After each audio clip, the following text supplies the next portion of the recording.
Hello বন্ধুরা, কেমন আছো সবাই? আশা করি নিশ্চয়ই অনেক ভালো আছো। আমিও অনেক ভালো আছি। আর আজকে দেখো আমি বানিয়েছি টমেটো কেচাপ।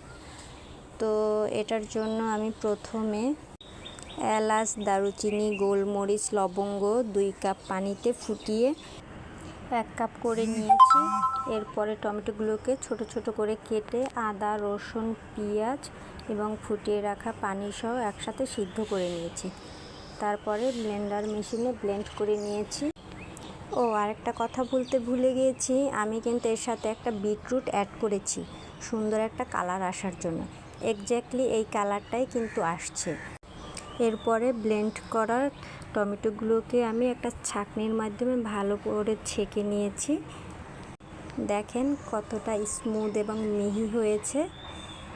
এরপরে আমি এগুলোর সাথে চিনি, ভিনেগার এবং বিট লবণ অ্যাড করে ভালো করে ফুটিয়ে নিয়েছি।